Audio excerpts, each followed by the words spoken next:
Et bonsoir, nous voici pour le live hebdomadaire. Salut ma Danielle, salut ma chérie, Ça j'espère que vous allez bien, mesdames. va, les dames vont bien. Ok, gloire à Dieu. Ma Danielle, je te laisse débuter par la prière. Ouais, j'y vais. Notre Dieu, notre Père, nous te bénissons. Nous sommes tellement heureux de pouvoir nous réunir autour de toi et que nos cœurs soient complètement disposés à nous laisser guider par ton esprit. Nous nous en remettons à toi pour cela. Te remettons encore nos familles différentes, la famille de Christelle, de Jérémie, de moi et de Stéphane, te demandant d'agir dans toutes les âmes qui ne te connaissent pas et de nous guider, de tous nous guider dans ta lumière et dans tes voies. Nous nous en remettons à toi pour cela, te demandant de nous diriger pour ce thème sur le couple, un thème qui n'est pas facile car nous le vivons et c'est une réalité qui n'est pas simple. Guide-nous aussi en ce qui concerne cette vie de couple qui est pour chacun de nous un sujet brûlant. Nous te remettons tout cela en t'adorant au nom du Seigneur Jésus. Amen. Amen. Ma chérie, je t'en prie. Amen. Seigneur Jésus, merci de nous permettre une connexion, une nouvelle connexion pour ce live du mardi 13 janvier 2026 sur le thème du couple. Eh bien, qui dit couple dit amour. Cette session soit marquée par l'amour, par ton amour, Seigneur, par notre amour également entre frères et sœurs. Que voilà, il y ait à nouveau des beaux partages comme à chaque fois, qu'il y ait un bel enseignement comme à chaque fois, mais que vraiment ce soit en fait tout simplement ta parole, ta personne qui résonne dans ce que l'on va entendre, qui résonne entre nos murs, qui résonne dans nos micros, dans nos casques.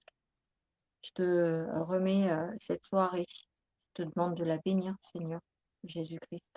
Je te demande également de bénir le reste de la semaine pour chacun des membres de cette petite cellule et pour également toutes les personnes qui y prendront part, de loin, de près, qui regarderont, qui écouteront, qui revisionneront. Amen. Ma Danielle, est-ce que tu... Voilà, j'adore voir ton joli visage. Merci. Donc, mesdames, si vous pouviez faire un effort pour cadrer, pour vous cadrer correctement pour le bénéfice, pour mon propre bénéfice, mais également pour le bénéfice de tout le monde. Je vous remercie, mesdames. Seigneur Jésus, je te remercie pour cette connexion supplémentaire que tu permets aujourd'hui. Je voudrais faire une prière particulière parce que le sujet du couple, nous sommes tous en couple et je suis d'accord sur ce que dit Daniel. Il y a parfois des choses, des sujets qui vont remuer certaines choses. C'est un sujet parfois qui est difficile à aborder, certains aspects qui sont difficiles à aborder. Mais vraiment, je vais prier, Seigneur Jésus. Je me suis écrit en haut de ma page de brouillon, restez dans l'amour, quoi qu'il en soit. Donc vraiment, Seigneur Jésus, que ce soit ton Saint-Esprit qui dirige ce live, vraiment qu'on reste dans tes fruits de l'esprit qui sont patience, bonté, amour, tempérance, etc. Mais vraiment que ce soit l'opportunité de remettre certaines choses à la lumière, encore une fois, dans la bienveillance, dans le non-jugement, dans la non-condamnation. Tempère le volume de nos voix, tempère ce qui pourrait sortir de nos bouches, Saint-Esprit. Mais encore une fois, que ce soit au bénéfice de tout le monde et que ça puisse remettre certaines choses à la lumière. Quand on sent que ça vient chercher loin, Saint-Esprit, je te demande d'être au contrôle de tout ça. Mais encore une fois, s'il y a des sujets, on ne les aborde pas, en fait, on ne peut pas avancer. Et ça concerne absolument tous les couples. Voilà pourquoi ce soir, j'ai souhaité aborder la nécessité d'avoir une vision commune dans le couple. Voilà, c'est un sujet qui m'est particulièrement confié. Le couple, la famille, c'est un sujet que je souhaite aborder de long en large. Parce que mon objectif derrière tout ça est la bénédiction de chacun des couples et l'avancement de chacun des couples et la délivrance de chacun des couples. Voilà, l'avancée de chacun des couples et de chacune des familles. Parce que quand un couple va bien, une famille va bien. Quand un couple va mal, c'est l'ensemble d'une famille qui va mal. Voilà, parfois certains enfants trinquent pour les parents. Voilà, encore une fois, que ce soit ton amour qui guide tout ça. dans ton saint nom Jésus. J'ai prié. Je vous fais voir la mascotte. Regardez la mascotte de Réveil Chrétien en Auvergne. Merci ma capucine. qui est encore une femme. Je suis entouré de femmes. Gloire à Dieu. Voilà. Ma chérie, je te laisse les rênes du live selon la bonne chronologie de Réveil Chrétien en Auvergne. Je t'en prie. Eh bien, tout d'abord, la question de la semaine. Qui c'est qui a un témoignage à nous apporter? Pas moi. Oh, Non. Je suis pas sortie de la semaine. Hein. J'ai rencontré personne. tu n'avais pas d'horizon? Non. C'est des choses qui arrivent. Hein. Il y a Mon chéri. malgré tout une question que j'aimerais te poser, ma Danielle. Tu connais mon côté tranchant.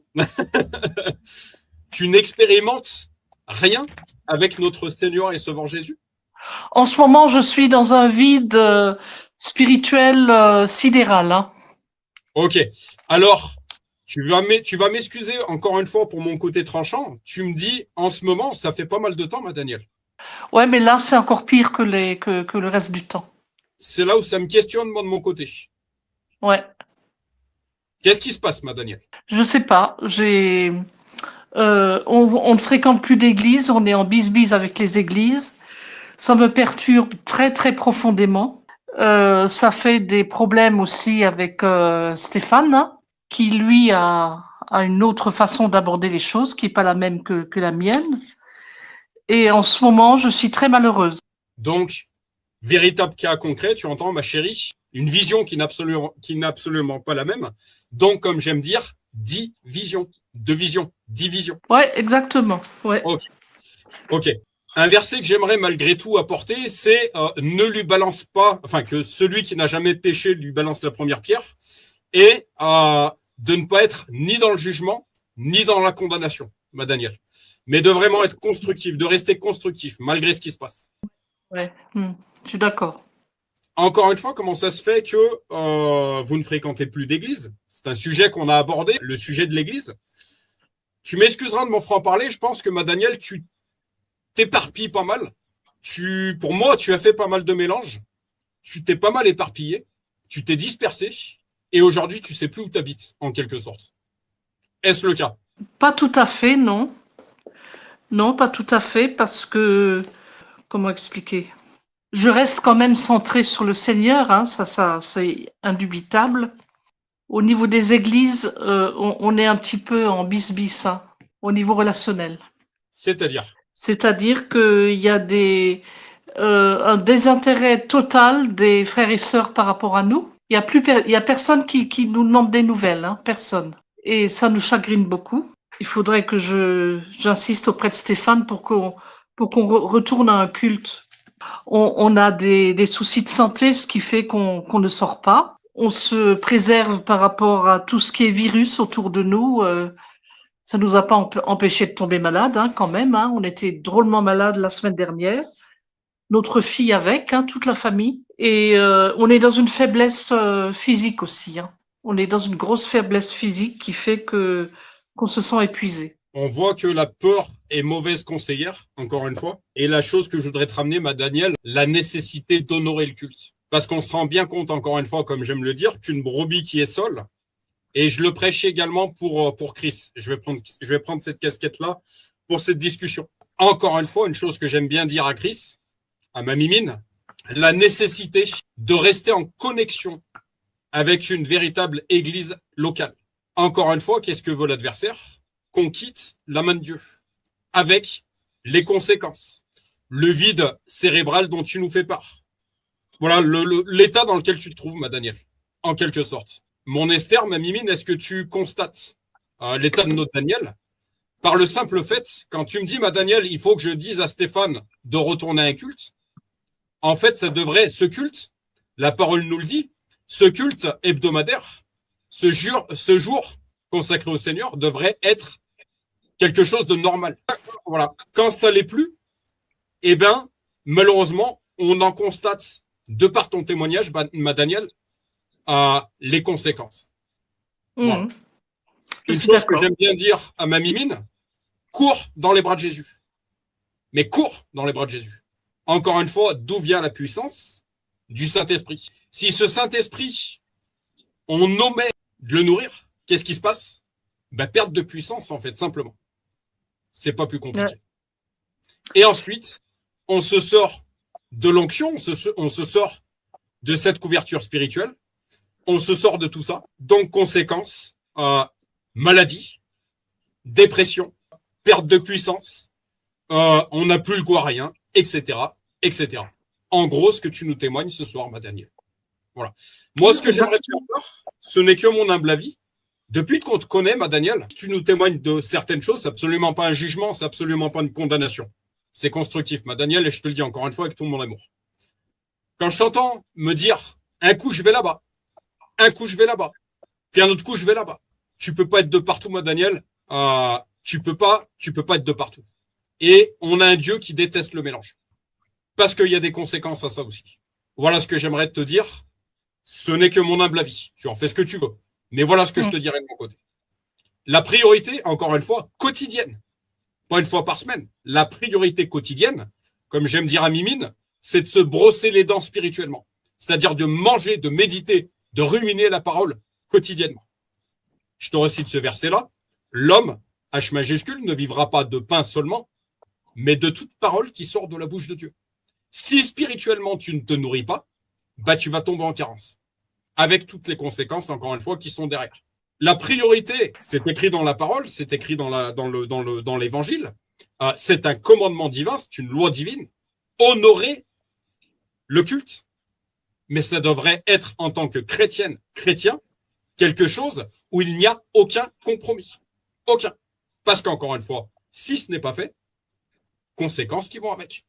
Et mon Esther, ma Mimine, je te laisserai appréhender, discerner le genre de conséquences que vient nous témoigner Daniel ce soir. Voilà. Quand on ne marche pas avec l'Éternel, on est faible. Quand on marche avec Dieu, quand on est rempli du Saint-Esprit, on est fort, on est puissant. On a des capacités surnaturelles. À chacun de faire son choix. Mais, encore une fois, acte, conséquence. Je ferme la parenthèse ici. Parce que j'ai tout un enseignement à vous apporter ce soir, des lectures à vous faire ce soir. Qu'est-ce que tu penses de ce que je te dis là, ma Danielle? Je suis entièrement d'accord avec toi. Hein. Entièrement d'accord avec toi. C'est bien d'être d'accord et vous m'excuserez, Mimine et ma Danielle, pour ce côté tranchant que vous me connaissez. Je vous cite un autre verset. La foi sans les œuvres, elle est morte. C'est bien de le croire. Mais il faut agir aussi. Je vous cite un autre verset que j'aime bien vous citer très, très régulièrement. Le royaume des cieux, ce sont les violents, dans le bon sens du terme, qui s'en emparent. C'est-à-dire que ça demande des efforts. C'est-à-dire que ça demande de la consécration. Et ça, nombre de fois que je vous l'ai prêché. Nombre de fois. Parce que sinon, qu'est-ce qui se passe, ma Danielle? Perte d'altitude. Voilà. Et c'est avec tout mon amour que je vous le dis, c'est pour toi, ma Danielle. C'est cadeau. Mais rien ne se fera sans effort. Absolument rien. Une chose que je prêchais la semaine dernière, il me semble, le mouvement, c'est la vie. Le surplace, c'est la mort. Et la mort peut être charnelle, mais également spirituelle. Je répète, le mouvement, c'est la vie. Le surplace, c'est la mort. Ouais. Et je le prêche à toi, ma Danielle, je le prêche à ma Mimine, je le prêche à moi-même, je le prêche à toutes les âmes qui gravitent autour de nous. On voit les conséquences d'un manque d'action. On voit les conséquences du surplace. On voit les conséquences de ce monde qui aujourd'hui veut nous ficeler de toutes parts. On les voit, ces conséquences. On voit tout un tas de personnes qui aujourd'hui font du surplace, sont ficelées, sont liées, sont en captivité, plutôt qu'être en liberté. Là où est l'esprit, là est la liberté. On a un Dieu qui veut nous libérer de ces jougs. Alors ne nous plaçons pas de nouveau sous ces jougs. Et prions pour toutes les personnes qui gravitent autour de nous, qui sont ficelées, liées, pour les délivrer. Parce qu'on voit les conséquences. Ça n'avance pas. Parfois pire, ça recule. Encore une fois, il y a des conséquences à tout ça. Oui, ça demande des efforts. Oui, ça demande d'aller à contre-courant de ce monde. Oui, ça demande des efforts. Mais si on ne les fait pas, il y a des conséquences. Je ferme la parenthèse ici. Ma chérie, qu'est-ce que tu penses de tout ça, de ce que tu viens d'entendre, de l'état dans lequel on retrouve notre Daniel, encore une fois, parce que c'est pas la première fois, encore une fois. Moi, ça m'attriste, ma Daniel. Ça me fend le cœur quand je vois toutes ces personnes, encore une fois, qui sont... Ça me fend le cœur. Je le témoignais en plein cimetière ce matin. Quand je vois l'état de certaines personnes, de certaines âmes dans ce monde, ça m'attriste. Y compris des personnes qui me sont très proches, voire directes. Ça m'attriste. Encore une fois, manœuvre de l'adversaire. L'adversaire ne veut pas qu'on avance. Il veut nous ficeler de toutes parts. Là où est l'esprit, là est la liberté. Un autre verset, Dieu qui nous donne le vouloir et le faire. Mais quand je constate certaines choses, je suis attristé profondément. Certaines personnes peuvent me taxer de radical, j'en ai rien à faire. Tant que je suis radical avec Jésus, c'est tout ce qui m'importe. Soyez radical avec Jésus. On a un monde qui est dans un extrême péché. Soyons dans l'extrême sainteté. Je ferme la parenthèse, ma chérie, ma Mimine, mon Esther, ma meilleure amie. Qu'est-ce que tu penses de tout ça?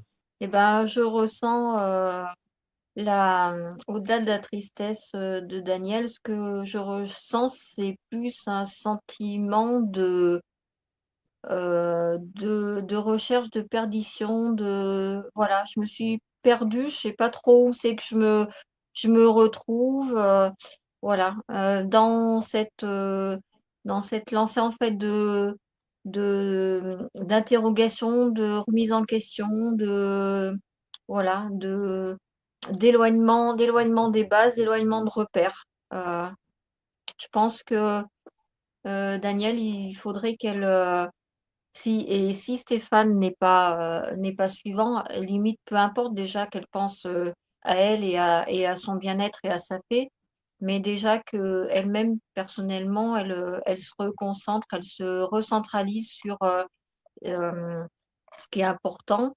donc déjà sur Jésus. Je pense qu'il faut faire fi, je dirais quelque part, rester dans cette comment je vais dire? Dans cette position où on fait fi un petit peu des gens, des personnes qui sont autour, ben, voilà, du style, ben, tiens, lui, il m'a pas parlé, lui, il m'a pas appelé, elle me calcule pas, machin. Limite s'en fiche, mais penser déjà à son propre bien-être avant et de pas s'arrêter aux actes que font les autres. Il est dit dans la parole qu'on doit avoir une connexion privée aussi avec le Seigneur. Qu'on doit lui parler, voilà, qu'on doit se tourner personnellement avec lui. Eh ben écoute, si dans ton église, tu sens que c'est pas forcément ta place, finalement, peu importe, tu y vas, mais tu y vas pas pour les autres, tu y vas avant tout pour toi. Mm. Et peut-être de faire cette démarche allez, j'y vais, on me dit bonjour, on me dit pas bonjour, je m'en fiche. Mais moi, ce que je viens voir, je viens partager un moment avec Dieu. Je viens partager un moment avec le Seigneur. Je viens partager un moment avec la parole. Et puis voilà, c'est tout ce qui m'importe au jour Mm. d'aujourd'hui. Après, peut-être que les choses, après, elles évolueront. Il y a des traversées du désert, n'est-ce pas, mon chéri? On en connaît. Maintenant, oui, il faut faire ce pas de sortir de ce désert et puis déjà de le faire de façon personnelle parce que on en a besoin, tout simplement. Cela dit, ce que j'aimerais Oui. dire, tout est question d'équilibre. Justement, mon Esther, je prends cette casquette-là. Mon Esther, tout est question d'équilibre. Et il y a certaines choses que je peux comprendre. Quand un couple est dans la division, deux visions, ça peut pas fonctionner. Ça va durer un temps. Combien de temps, je sais pas. Mais ça peut devenir très vite compliqué aussi. C'est bien de penser à soi-même. Mais il faut aussi penser à son couple. Et il faut aussi, encore une fois, agir pour que tout soit dans le bon ordre de Dieu également. Il y a une question que j'aimerais te poser, ma Daniel.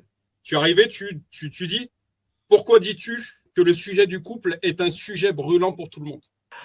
Parce que autour de moi, quand je vois les couples, ils sont tous plus ou moins en difficulté, plus ou moins.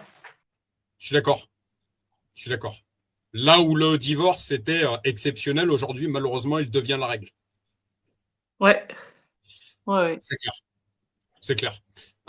Encore une fois, n'oublions pas, ne faites pas comme ceux qui ne savent pas, n'oublions pas dans quel temps nous sommes. En ce qui me concerne, j'ai eu une certaine révélation de mon côté qui me permettra certainement un lâcher prise supplémentaire. Mais c'est clair, on voit où on en est, ça c'est sûr. Mais la chose sur laquelle je rejoins Chris, que savez-vous, mari, si vous sauverez votre femme? Que savez-vous, femme, si vous sauverez votre mari? La sanctification, encore une fois, une chose qui est biblique et que je vous ai prêché, que je vous ai expliqué, en fait, il nous est demandé en tant que mari d'édifier cette femme qui nous est confiée. Chris et moi, on fait la lecture de la Bible quotidiennement. On passe une demi-heure minimum à lire la parole ensemble. Alors, des fois, il y a des petites impasses quand il y a du monde à la maison, mais on est très, très régulier dans cette lecture-là et on voit un impact. On voit des choses positives. On voit que ça ramène certaines choses.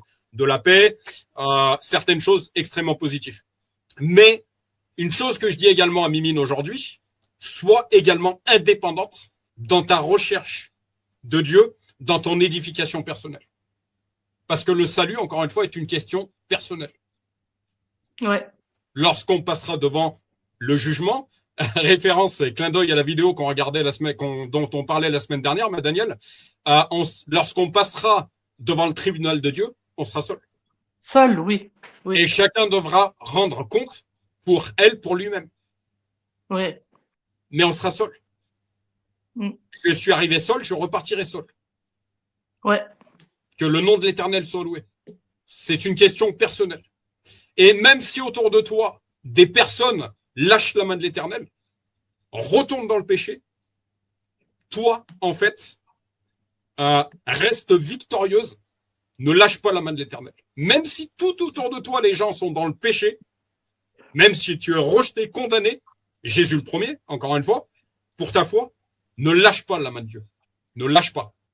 La semaine dernière, j'ai pas peur de le remettre à la lumière. Il y a eu justement une tempête entre Chris et moi.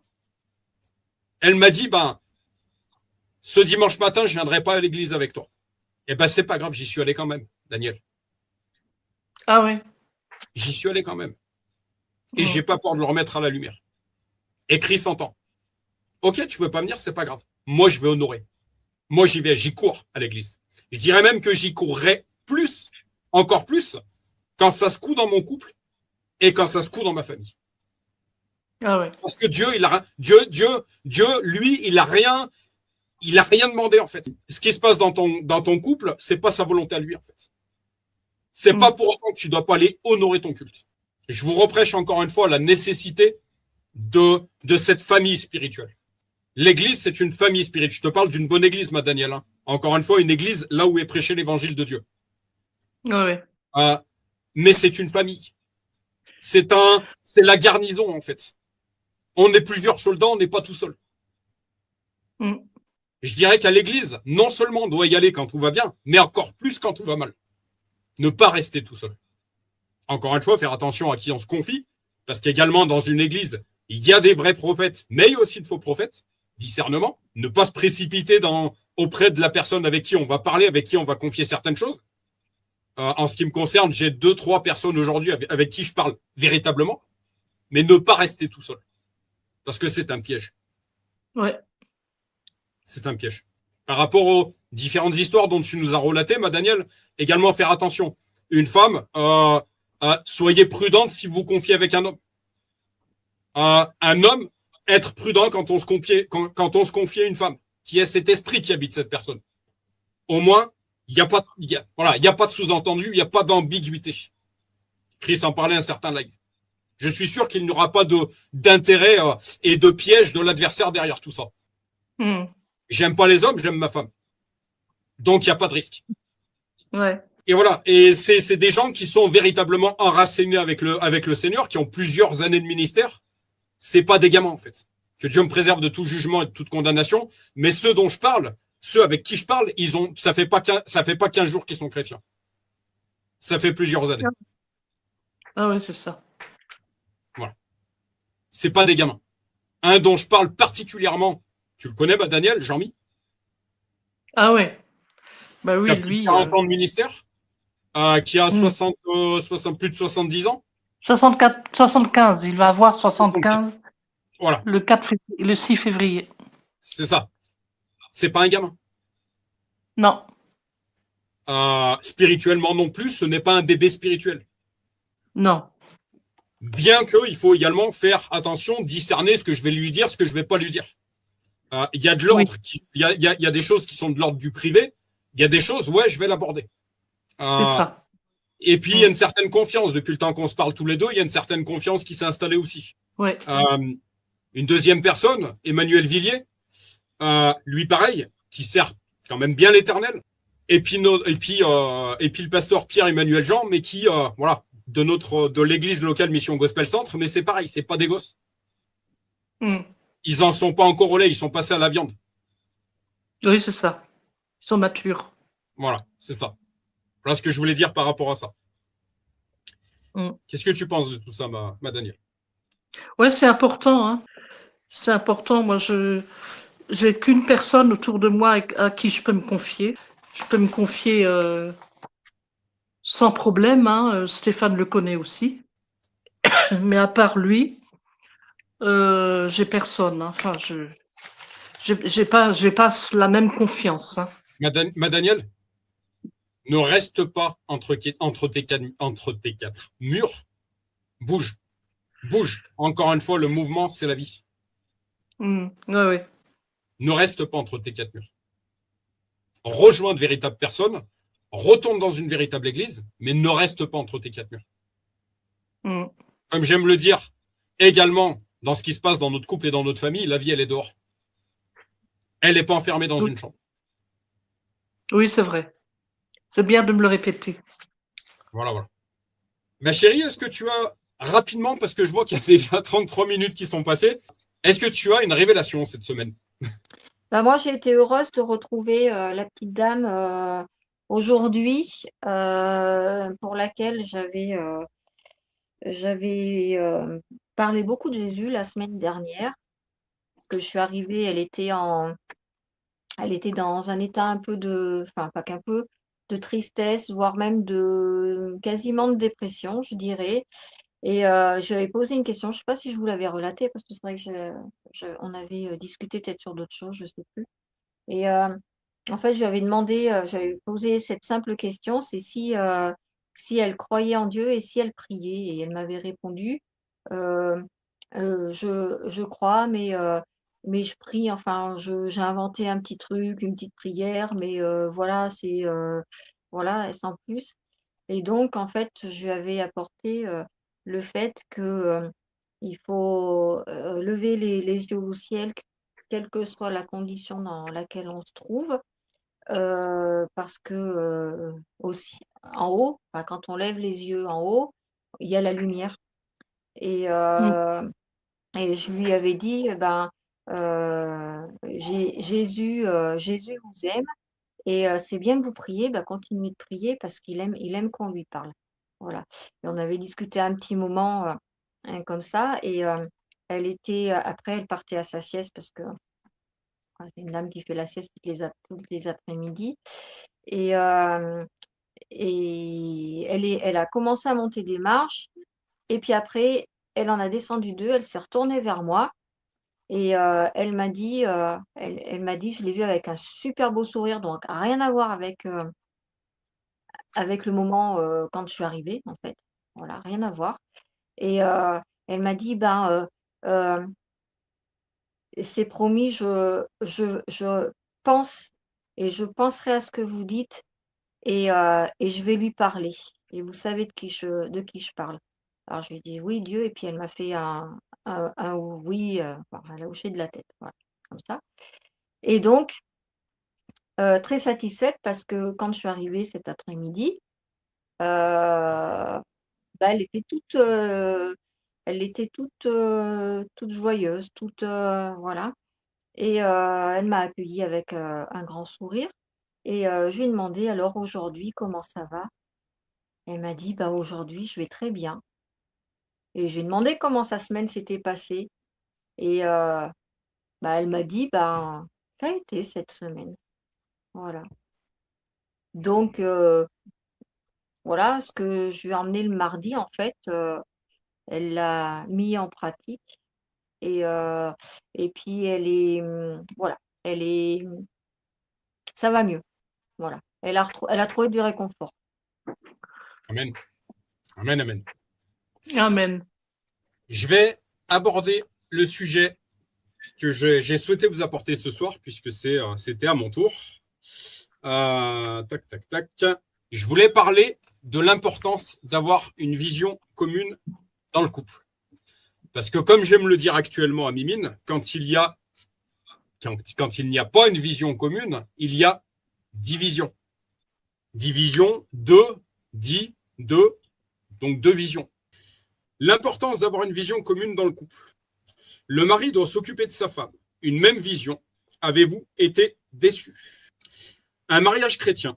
Le rôle de la femme et du mari selon la parole de Dieu. Le mari doit s'occuper de sa femme. Une même vision.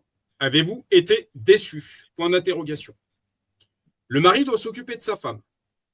On commence par un verset, Éphésiens 5, 28.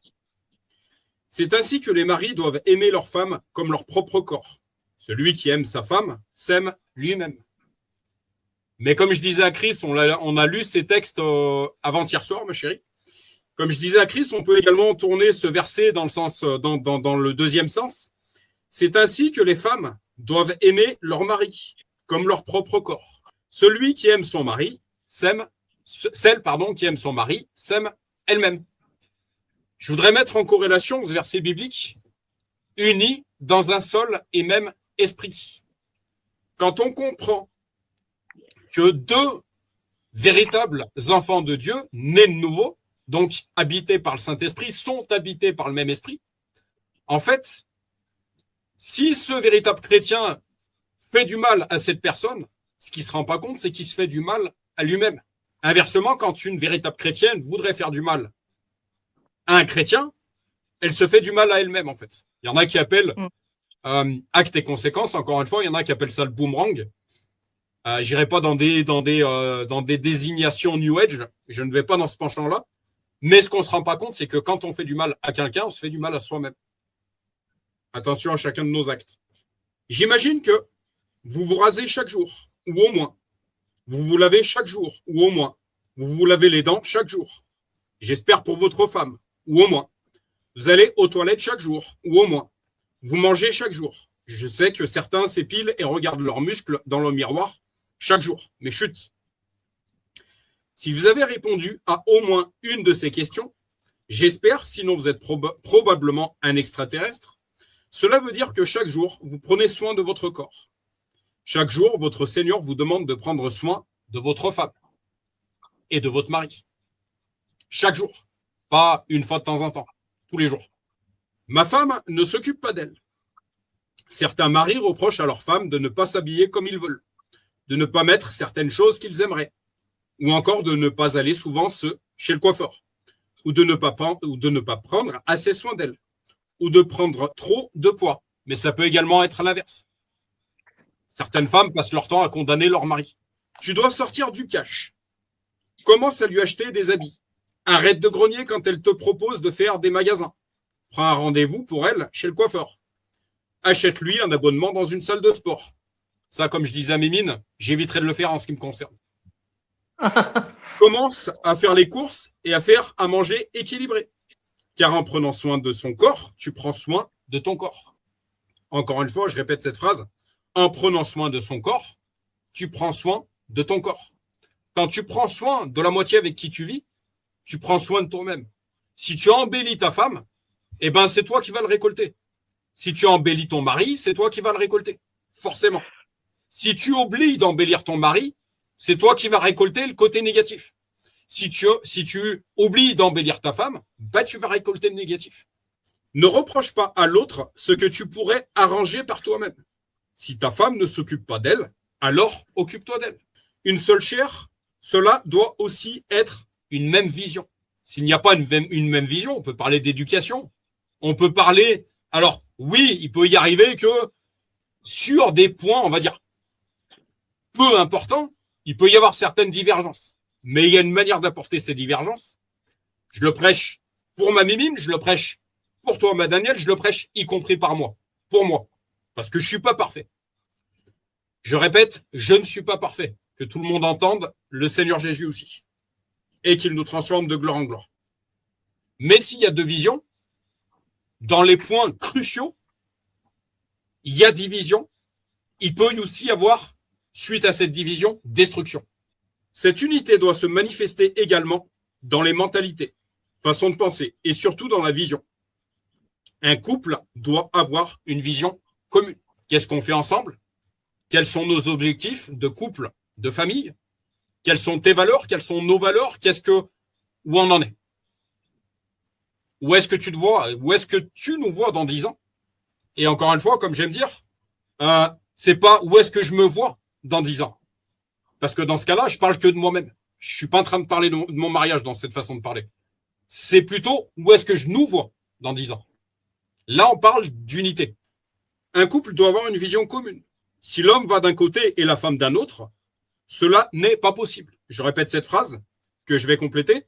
Si l'homme va d'un côté et la femme d'un autre, ça peut également être définitif. Nous devons avoir une vision commune, surtout en ce qui concerne notre marche avec Dieu. Je répète cette phrase, ma Daniel, écoute bien, ne te déconcentre pas. Nous devons avoir une vision commune, surtout en ce qui concerne notre marche avec Dieu. Pour ce témoignage que tu nous apportes ce soir. L'homme qui a donné sa vie à Christ ne s'appartient plus à lui-même, mais il appartient à Dieu. Il devient gestionnaire de sa vie. Et en tant que bon gestionnaire, il doit être bien certain que le propriétaire sera d'accord avec ses choix. Père, que ce soit ta volonté qui soit faite, parce que la tienne, elle est parfaite, pas la mienne. Pas ma volonté, parce que la mienne, elle est imparfaite. Il doit se marier avec une personne qui appartient à Dieu également. Lorsqu'il y a deux royaumes, royaume de ce monde, royaume de Dieu, parfois dans un même couple, parfois dans une même famille, je n'ai pas peur de le dire, ça suscite et ça soulève certains combats. C'est facile à comprendre. Il doit se marier avec une personne qui appartient à Dieu également. S'il est déjà marié lorsqu'il rencontre Christ, la Bible dit de ne pas se séparer. Les deux ne s'appartenant plus à eux-mêmes, Dieu donne au mari un droit sur le corps de son épouse. Encore une fois, on parle d'appartenance, pas d'appartenance selon Dieu, pas d'appartenance selon la chair. On parle d'alliance, pas de légalisme, pas de possession, mais on parle d'alliance. Une alliance, c'est quoi? C'est deux personnes. S'il n'y a pas deux personnes, l'alliance n'existe tout simplement pas. Les deux ne s'appartenant plus à eux-mêmes, Dieu donne au mari un droit sur le corps de son épouse et à l'épouse un droit sur le corps de son époux. Ce n'est en fait pas l'époux qui donne son corps, c'est Dieu qui donne à l'épouse un droit sur le corps de son mari. Ainsi, si le couple rencontre une difficulté, les deux doivent se tourner vers celui à qui ils appartiennent, au propriétaire de leur vie. Je voudrais mettre en corrélation un verset biblique. Ce n'est pas contre la chair et le sang que nous avons à combattre, mais contre les esprits impurs dans les lieux célestes. Comme j'aime dire aujourd'hui à Chris, quand il y a une traversée du désert, un moment de tempête entre tous les deux, nous devons nous lever tous les deux contre ce moins que rien qui essaye de nous diviser. Mais je n'ai pas à combattre contre toi, Mimine, et tu n'as pas à combattre contre moi. Nous avons à combattre tous les deux ensemble contre ce moins que rien qui essaye de semer la division. Ça change la vision des choses, justement, pour parler de vision. Psaume 34, 5. J'ai cherché l'Éternel et il m'a répondu. Il m'a délivré de toutes mes frayeurs. Ça, c'est un psaume spécialement pour toi, ma maman Daniel, je te le répète. Psaume 34, 5. J'ai cherché l'Éternel et il m'a répondu. Ne cesse jamais de chercher l'Éternel, ma Daniel. Il m'a délivré de toutes mes frayeurs. La délivrance se trouve auprès de l'Éternel. La guérison se trouve auprès de l'Éternel. La restauration, la régénération se trouve auprès de l'Éternel. Comme j'aime dire aujourd'hui, comme je dirais à toutes les mamans, si votre enfant a un problème, ne l'envoyez pas voir un psychologue qui sera limité. Envoyez-le voir un véritable pasteur qui va lui transmettre la puissance du Saint-Esprit. Ça change toute la donne. Le couple béni ne traverse pas les difficultés avec ses propres raisonnements, ni avec sa confiance dans le passé commun. Je répète le début de la phrase. Le couple béni ne traverse pas les difficultés avec ses propres raisonnements. Soyez transformés par le renouvellement de l'intelligence et ne vous conformez pas au siècle présent. Le couple béni tourne ses regards vers Dieu. Si un couple béni venait à se mettre en colère, ce couple ne laisserait pas passer une nuit sur sa colère. Mais ensemble, ils choisiront l'obéissance à celui qui a dit, en Éphésiens 4, 26, « Si vous vous mettez en colère, ne péchez point, que le soleil ne se couche pas sur votre colère. » De mon côté, j'ai avancé sur ce point-là. Je ne supporte pas de quitter Christ, moi encore plus, qui est régulièrement les pieds dans des funérariums, dans des crématoriums. Je ne supporte pas de m'endormir sans avoir fait la paix avec Christ.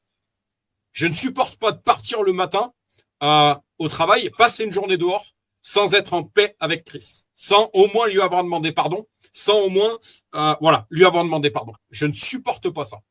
Le couple béni choisit toujours d'obéir à Dieu avant tout. À Dieu avant tout. Il place Dieu en premier. Il place Dieu en premier. Cherchez premièrement le royaume de Dieu et sa justice. Tout le reste vous sera donné par-dessus tout, y compris la bénédiction du mariage, de la famille, des enfants, etc. Il place Dieu en premier, croyant que Dieu est plus intelligent et plus sage que lui. La vision d'un couple béni est de bénir d'autres personnes, de construire ensemble un mariage qui sera une bénédiction pour les autres. Comme j'aime dire souvent à Mimine aujourd'hui, n'oublions pas qu'il y a des yeux qui nous regardent. Peut-être que Chloé voit de temps en temps des coups de tonnerre entre sa mère et son père, mais n'oublions pas de lui faire voir tout de suite derrière, comme j'ai fait hier soir ma chérie. Je t'ai dit, viens voir dans la chambre de Chloé, je t'ai dit, viens, on va coucher Chloé ensemble. De lui dire, papa et maman, même s'il y a des moments, ça se coupe, papa et maman, ils s'aiment. N'oublions pas que des yeux nous regardent. En tant que véritable enfant de Dieu, nous devons être des exemples, des témoignages auprès des enfants qui nous regardent, des âmes qui nous regardent. Un couple béni n'est jamais un couple seul. Un couple béni n'est jamais un couple seul. Jean 12, 24. En vérité, je vous le dis, si le grain de blé qui est tombé en terre ne meurt, il reste au sol. Mais s'il meurt, il porte beaucoup de fruits. Un couple béni vit pour les autres. Il sème sa vie pour les autres. Ceux qui ont été déçus. Et quelque part, j'ai envie de dire qu'on est tous, peut-être par passage, peut-être par saison, on est tous plus ou moins déçus les uns les autres par quelque chose. Le couple, j'ai pas peur de le dire, est un challenge. C'est un défi. C'est un combat. C'est du travail. Encore une fois. C'est des actes. Il y a bien des gens qui ont été déçus. Il y a beaucoup de femmes qui ont été tellement déçues par les hommes qu'elles ont fait de leur chien leur meilleur ami. Ouais. Clin d'œil à ma capucine. Elles leur achètent même des petits manteaux pour l'hiver, avec des petites chaussettes, etc. Elles amènent leur chien au magasin et leur demandent de choisir ce qu'elles veulent manger. Chez mes grands-parents, le chien mangeait à table dans une assiette. Une femme a dit « Avant, j'avais un homme. Maintenant, j'ai un chien. » Finalement, c'est assez semblable. Ça ronfle, ça pète et ça prend toute la place dans le lit. Si c'est l'image que vous avez des hommes, vous n'êtes pas prête à vous marier. Je répète cette phrase. Finalement, c'est assez semblable. Ça ronfle, ça pète et ça prend toute la place dans le lit. Un peu d'humour fait du bien aussi. Les blessures que vous avez pu avoir dans le passé doivent être guéries.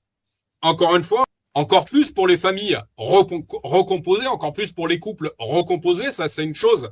Ma chérie, tu as été la première à me le dire. On ne peut pas retourner dans un couple si on n'a pas été guéri du couple précédent. Parce que qu'est-ce qu'on fait si on n'a pas été guéri des blessures précédentes? Eh ben en fait, on emmène ces blessures antérieures dans ce nouveau couple. Il y a un travail de délivrance, un travail de nettoyage, un travail à faire avant de retourner dans une nouvelle histoire.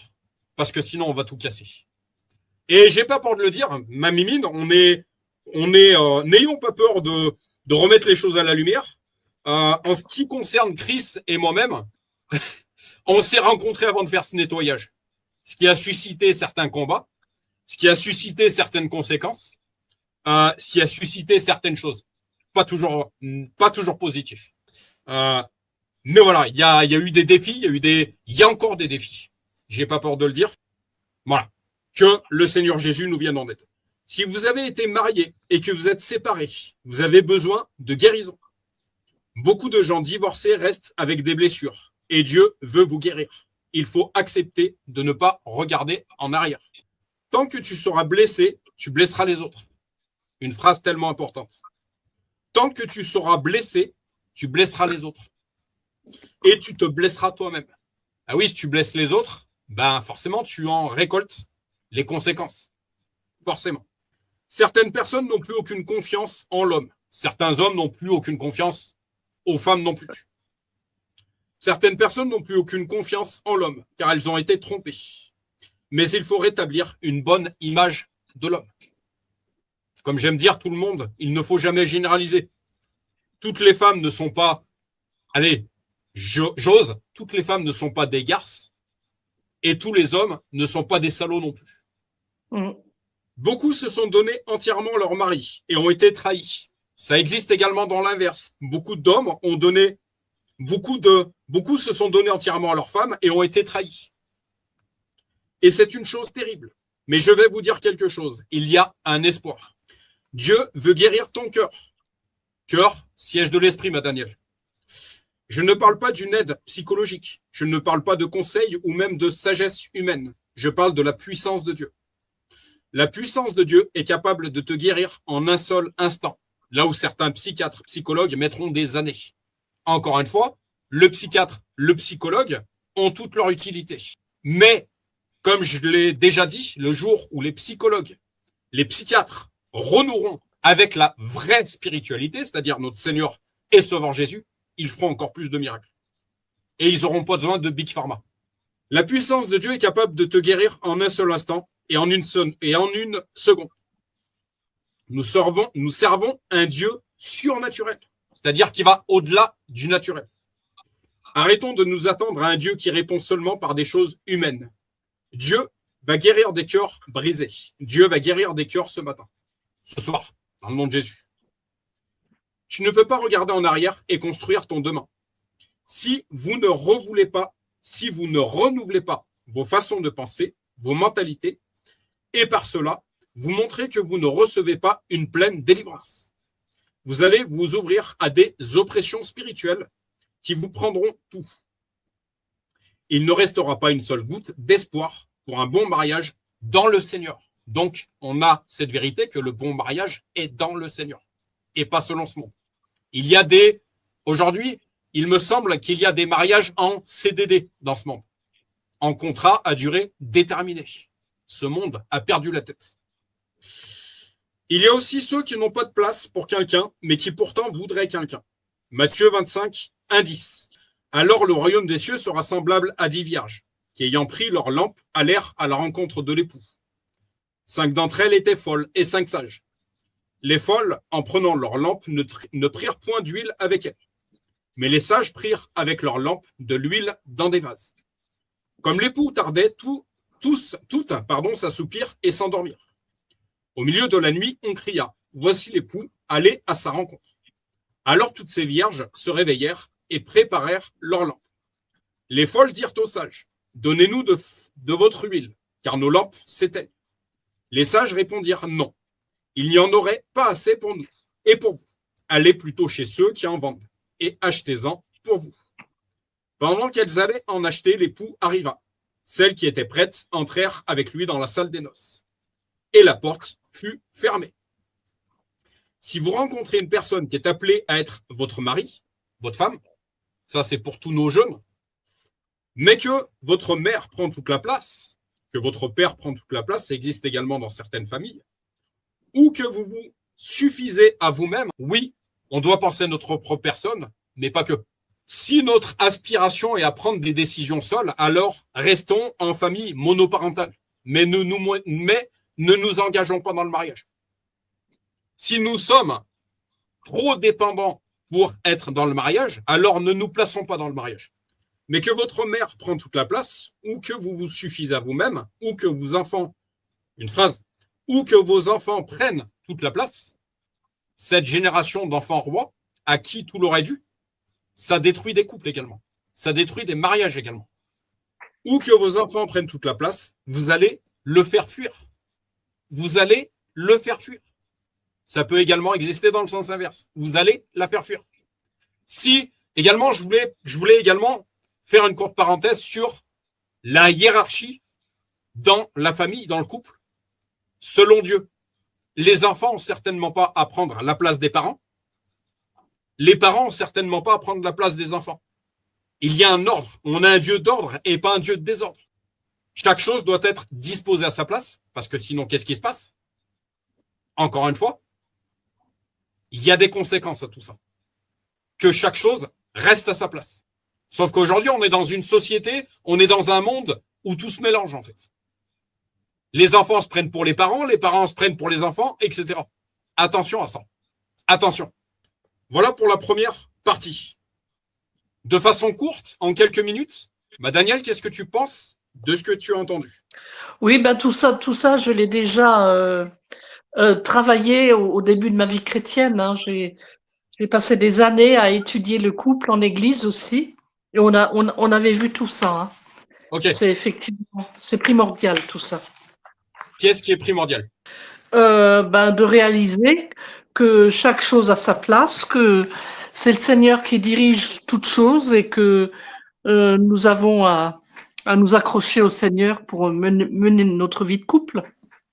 Okay. Ça, c'est primordial. Est-ce que tu es d'accord sur le fait que dans le couple et dans la famille, tout doit être disposé à sa place, c'est-à-dire les enfants ne doivent pas se prendre pour les parents ne doivent pas se prendre pour les enfants, etc. Oui. Que tout a un ordre. Est-ce que tu es d'accord avec ça? Moi, je suis d'accord avec ça, oui. Ok, pourquoi? Parce que un enfant, ça reste un enfant, et les parents restent les parents, et il n'y a pas de raison de changer les choses. Hein. Je vois pas pourquoi on déplacerait les choses là. C'est-à-dire que si un mari est plus en accord avec ses enfants qu'avec sa femme, ou une femme plus en accord avec ses enfants qu'avec son mari, il y a des conséquences à ça aussi. Ah ouais, c'est vrai que ça peut arriver. Hein. Ma chérie? Ça doit pas être un problème, hein, quand même. Pardon, ma Danielle? Ça doit pas être un problème. Malheureusement, dans de nombreuses familles, je côtoie et je discute avec beaucoup de monde aujourd'hui, malheureusement, pour de nombreuses familles, c'est un problème aujourd'hui. Ah bon? Ah ouais. D'accord. Comme je disais tout à l'heure, dans un monde où le divorce devrait être exceptionnel, quand il n'y a plus de solution, aujourd'hui, on est dans un monde où le divorce devient quasiment règle généralisée, donc multiplication des familles recomposées. Ça emmène certains challenges, ça emmène certains défis, ça emmène certaines conséquences. Et si les choses ne sont pas clairement mises en place, il y a des conséquences à ça. D'accord. Mon Esther, en quelques mots rapides, parce que j'ai une deuxième lecture à vous faire, qu'est-ce que tu penses de ce que tu as entendu jusqu'à maintenant? Eh ben, ce qui est intéressant, moi, ce que je vais faire comme appel, surtout parce qu'on on a échangé entre nous déjà, mon cœur à ce sujet-là, ça serait de pointer justement de se poser la question, de se regarder face en face, nous tous les couples, c'est est-ce que ça, on est en accord? Est-ce que ça, on est en accord? Est-ce que ça, on est en accord dans les différents aspects de la vie de couple. Voilà. Après, oui, je suis tout à fait en accord avec la lecture que tu as faite et qu'on avait lue tous les deux.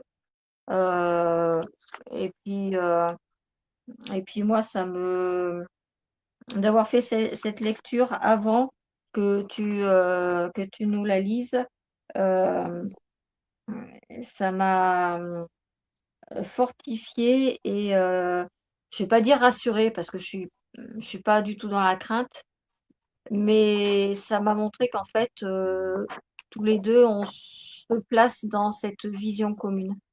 Après j'aurais, 2-3 petites questions à apporter il faudra peut-être compléter, ce, cet apport. Après je sais pas du tout c'est quoi le deuxième texte que tu vas emmener, si c'est un texte qu'on avait lu ou si ça en est un autre. Voilà. Mais il y a, quand tu nous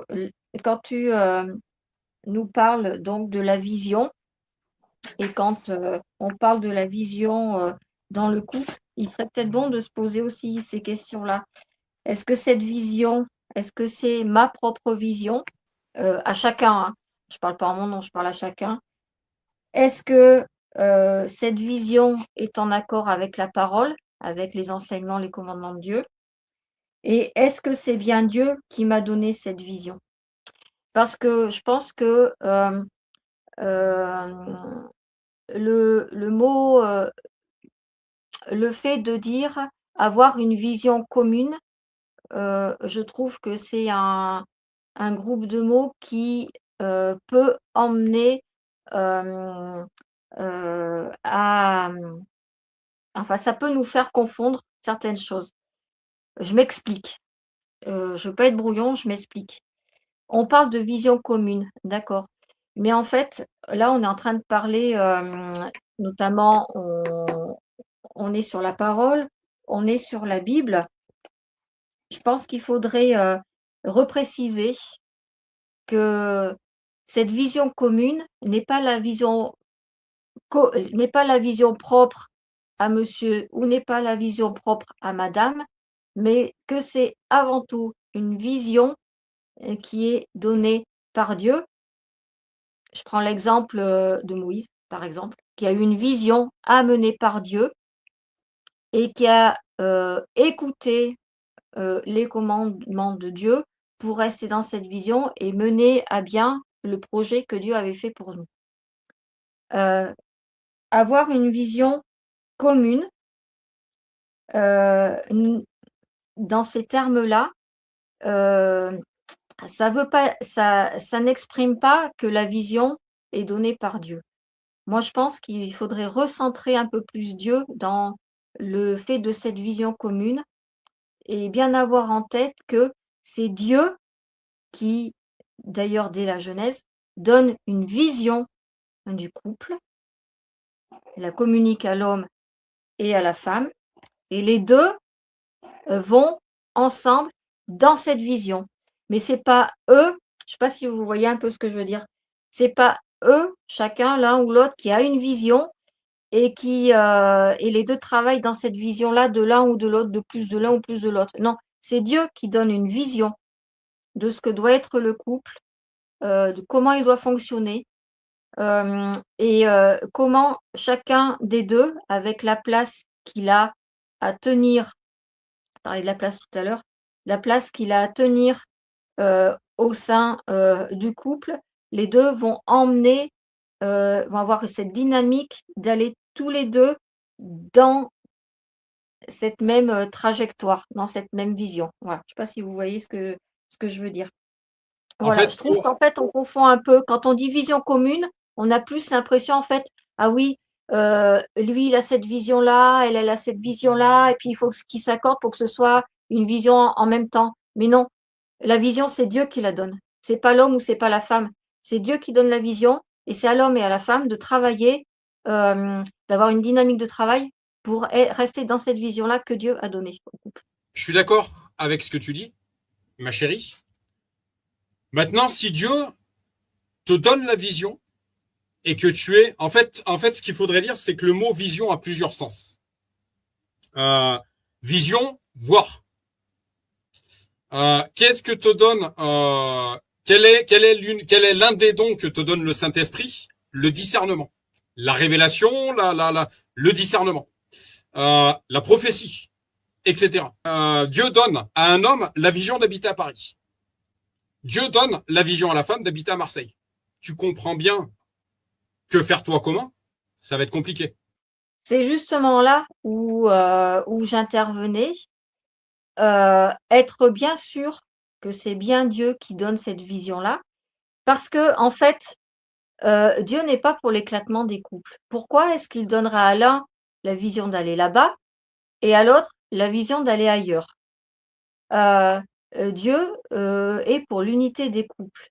Si Dieu a donné une vision à une personne, enfin notamment à un couple, ça va être une vision commune aux deux. Donc c'est là, je pense qu'il faut vraiment faire preuve d'énormément de discernement et bien voir qui donne réellement cette vision. Est-ce que c'est bien Dieu qui m'a donné cette vision? Est-ce que c'est simplement ma vision à moi personnelle? Ou est-ce que c'est pas Satan, par exemple, qui donne cette vision-là pour que les deux soient en, tu vois, en brisbee finalement. Parce que pourquoi Dieu donnerait la vision à l'un comme ça et puis l'autre vision à l'autre comme ça? Et finalement, il n'y a pas de sens. Ça va pas dans ce qu'il veut pour le couple. Certes, je suis d'accord avec toi. Dieu est pour le couple, Dieu est pour le mariage. Voilà pourquoi, encore une fois, une loi que je t'ai expliquée de long en large. Avant, je ne comprenais pas pourquoi l'Église ne voulait pas qu'il y ait de relations sexuelles avant le mariage. Justement, ça permet à deux personnes de se connaître. Quelle est ta vision, toi, alors et la mienne. Et la question qu'on peut également se poser, ok, monsieur a la révélation, a la vision que Dieu le veut à Marseille, madame a la vision que Dieu la veut à Paris. L'une des particularités, comment savoir si c'est véritablement une vision de Dieu, c'est qu'une réelle prophétie est confirmée. On a cet élément-là. Si je le reçois qu'une fois, alors peut-être qu'il faut que je patiente pour que les choses se confirment. Si je le reçois une deuxième fois, une troisième fois, alors là, ouais, je sais que c'est ça. Mais on peut également se poser la question, parce que nombre de personnes vont dans le mariage et puis se rendent compte que finalement, parce qu'ils n'ont peut-être pas pris le temps de se questionner, est-ce que Dieu a une vision commune pour tous les deux? Parce qu'on peut également se poser la question, est-ce que ce mariage est véritablement la vision de Dieu?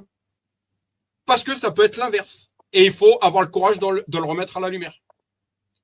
Peut-être que ce mariage-là, Dieu ne le veut pas. Il y a certains mariages qui sont de Dieu, qui sont voulus par Dieu. Il y en a d'autres, pas du tout. Il y a certains divorces qui ne sont pas de Dieu. Il y en a certains, encore une fois, je n'encourage personne à aller jusqu'au divorce. Je dirais même que c'est un piège de Satan. C'est un péché. C'est écrit clairement dans la parole que le divorce est un péché. Il a ses conséquences. C'est une certitude. Mais il y a des divorces pour un mariage qui n'était pas de Dieu, qui sont la fin de ce péché. Est-ce que vous comprenez? Moi, ce que je comprends, c'est de toute façon, quoi qu'il en soit, un mariage qui est de Dieu et qui est voulu par Dieu, c'est un mariage qui reçoit des bénédictions, qui est béni. Parce que Dieu ne va pas, c'est pareil, ça va pas dans son sens à lui, de désunir, de casser quelque chose qu'il a voulu et d'amener finalement que de la malédiction dans ce mariage-là. Donc, quand ton mariage va de bénédiction en bénédiction, je pense que tu peux te dire que oui, il a été voulu par Dieu. Si par contre c'est de mal en pis et plus ça avance, plus c'est mal, c'est là où il faut se poser la question et se dire bah finalement je dis pas que Dieu est punisseur, bien qu'il ait un jugement, mais finalement, on voit la différence entre, quelque chose qui est béni et quelque chose qui est maudit.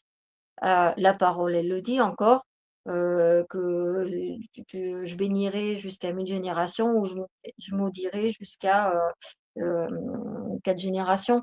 Donc voilà, il y a la situation dans laquelle on se trouve à un tel moment, je pense, permet de juger en fait si, cette union, elle a bel et bien été voulue par Dieu ou si elle l'a pas été. J'ai une personne de l'église, je ne citerai pas son nom, mais mon chéri, tu vas voir tout de suite, de qui je parle. C'est une dame de soixantaine d'années. Je parlais avec elle, un jour de l'union, du mariage et elle avait fait elle m'avait mis enfin ouais, elle avait mis le doigt sur ce point-là, à dire: «Mais, en fait, un mariage, heu, tu sais qu'il est béni quand tu vois que la main de Dieu agit dessus et agit sur chacun des membres, enfin des composants de ce mariage. Là, tu peux dire que ce mariage est béni». je voudrais vous reciter, et puis, à contrario, un mariage qui n'était pas de Dieu, tôt ou tard, tu pourras faire ce que tu veux. Je voudrais vous citer un verset biblique, à nouveau. Il y a beaucoup de projets dans le cœur de l'homme, mais c'est le plan de Dieu qui s'accomplit. C'est-à-dire que tu pourras faire ce que tu veux si Dieu n'a pas validé ce mariage. On a des personnes qui vivent 20 ans dans le mariage. On a des personnes qui vivent 40 ans dans le mariage. J'ai eu des témoignages récemment.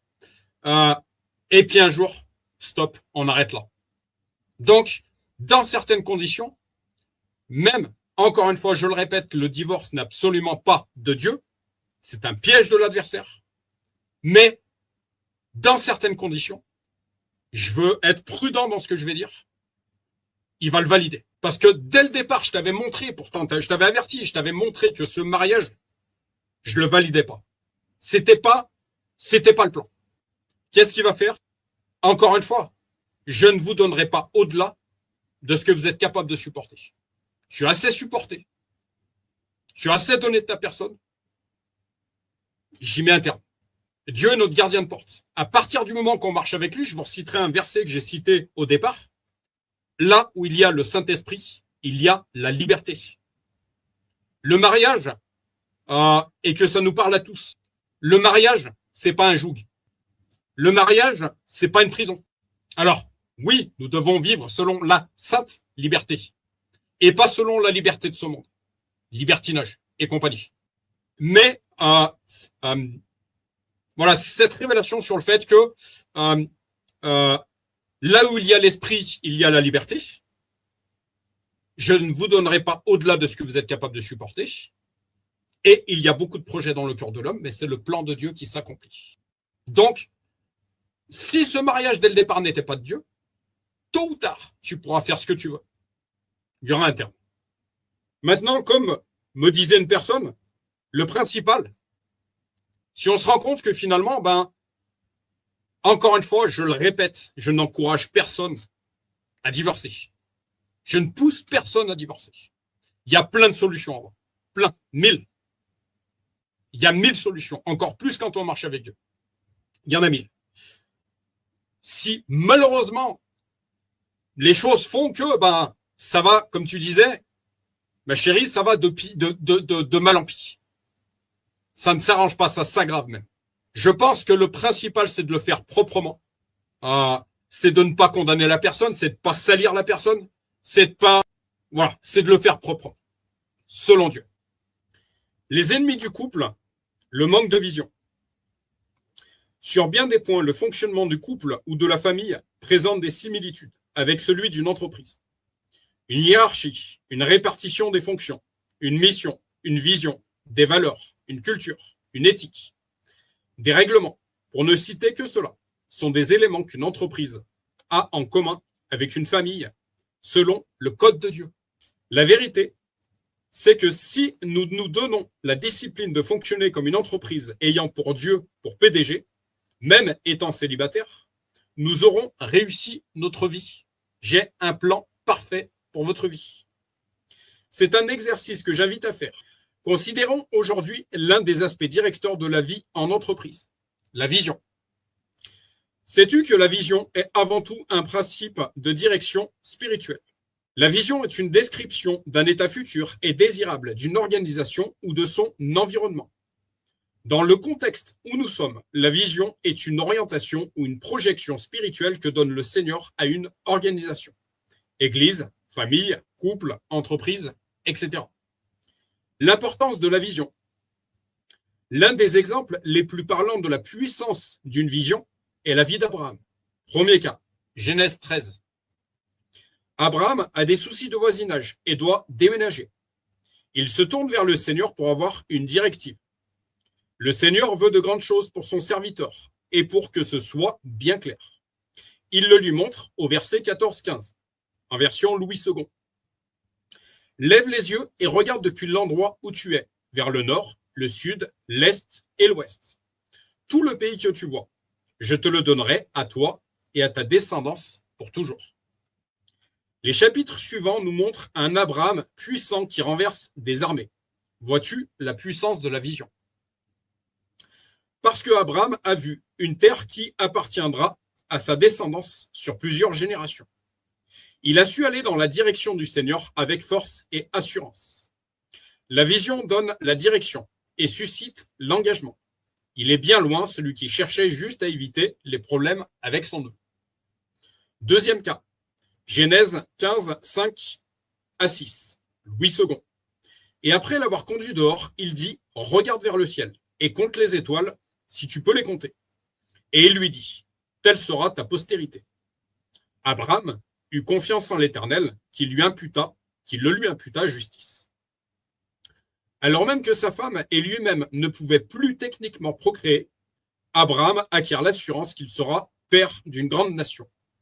Comment Dieu lui avait donné de voir une image, de visualiser là où il le conduisait. C'est à la suite de cela que le Seigneur établit une alliance avec lui. Alliance dont toi et moi bénéficions encore aujourd'hui. C'est ainsi qu'il est appelé aujourd'hui le Père de la foi. Tout est parti d'une vision. La vision qui vient du Père rassure et encadre. Je te relis ça, ma chérie, pour qu'est-ce qu'une véritable vision? La vision qui vient du Père, avec un P majuscule, rassure et encadre. En effet, dit Proverbe 29, 18, quand il n'y a pas de vision, le peuple est sans frein. Heureux celui qui observe la loi. Ce verset fait allusion à une époque où la parole du Seigneur se faisait rare. Les prophètes, garants de la direction du Seigneur, ne venaient plus parler de sa part. Conséquence, un peuple totalement perdu, sans retenue, détraqué. Un couple sans vision est un couple qui a manqué le but. Je relis cette phrase. Un couple sans vision est un couple qui a manqué le but. Éphésiens 2,10. Car nous sommes son ouvrage, ayant été créés en Jésus-Christ pour de bonnes œuvres, que Dieu a préparées d'avance afin que nous les pratiquions. Chaque enfant de Dieu a une vision propre, préparée par avance par le Seigneur. Le couple, c'est donc le mariage de deux visions semblables. Deux visions semblables. Et complémentaires. Si elles ne sont pas semblables et incomplémentaires, ça ne peut pas fonctionner. Deux hommes marchent-ils ensemble, sans en être convenus? Ce verset, Amos 3.3, fait complètement référence à cette notion de cette église qui disait qu'il ne fallait pas avoir de relations sexuelles avant le mariage. Je répète ce verset, Amos 3.3. Deux hommes marchent-ils ensemble, sans s'en être convenus? Ok, on va marcher ensemble, mais pourquoi, comment, quelle est notre vision? Si notre vision est complémentaire et semblable, alors nous pouvons marcher ensemble. Si ce n'est pas le cas, alors à nous d'être suffisamment sages pour annuler cette connexion qui finalement n'est pas de Dieu. Parce que la vision n'est pas commune. Deux personnes peuvent-elles marcher ensemble sans s'être entretenues sur la direction? Ce que beaucoup de couples oublient de faire, et des années plus tard, on se rend compte que on n'a rien à voir en fait. Marcher ensemble, n'est-ce pas là l'objectif d'un couple? Je relis cette phrase. Marcher ensemble, n'est-ce pas là l'objectif d'un couple? Un couple qui ne marche pas ensemble, c'est pas un couple. C'est une famille monoparentale à la limite, mais c'est pas un couple. Il ne le peut sans vision. Un couple sans vision ou sans vision commune est un couple divisé. Il ne peut donc subsister. Marc 3, 25. Où habiterons-nous? Travaillerons-nous tous les deux? Où et pendant combien de temps? Dans quoi investirons-nous? Et dans quelle proportion? Combien d'enfants aurons-nous? Où vivront nos parents dans leurs vieux jours? Etc. Autant de questions capitales dont les réponses découlent de la vision du couple. Pour finir, revenons à l'exemple de l'entreprise. La vision est en général partagée avec les collaborateurs. Si cette vision n'est pas partagée, ça ne peut pas fonctionner. La vision est en général partagée avec les collaborateurs, les partenaires, les actionnaires, etc. Pourquoi? Parce que la direction veut les fédérer vers l'atteinte de ses objectifs. Ainsi, tout projet, toute décision, toute collaboration qui est en porte-à-faux avec cette vision est de fait abandonnée. Le même principe s'appliquera au couple. La vision du couple vient du Seigneur et est portée par l'homme qui se doit de bien la cerner afin de la communiquer à son aide, l'épouse. Je parlais tout à l'heure d'ordre hiérarchique. Je ne suis absolument pas machiste. J'ai été élevé par une femme. J'ai 2 filles, 2 belles filles. Je relis cette phrase. La vision du couple vient du Seigneur et est portée par l'homme. Dans la parole, Dieu qui dit à Adam, il n'est pas bon que l'homme soit seul, alors je lui ferai une aide, etc. Il y a un ordre. Nous avons un Dieu d'ordre, pas un Dieu de désordre. Et je ne parle pas de soumission dans le mauvais sens du terme. Je ne parle pas de soumission légaliste, mais être sous mission de, encore une fois. La vision du couple vient du Seigneur et est portée par l'homme qui se doit de bien la cerner afin de la communiquer à son aide, l'épouse. Elle, à son tour, veillera à ce que toutes les actions de la famille convergent vers l'accomplissement de la vision du couple. Encore une fois, c'est pas aux enfants de dire ce qu'on doit faire, c'est aux 2 parents de dire ce que les enfants doivent faire. Aujourd'hui, ce qu'on observe va totalement à l'inverse de ça. Il y a de graves conséquences. Avoir une vision claire, inspirée de Dieu, bien entendu, évitera que le couple fasse des sorties de route qui le détruiront à coup sûr.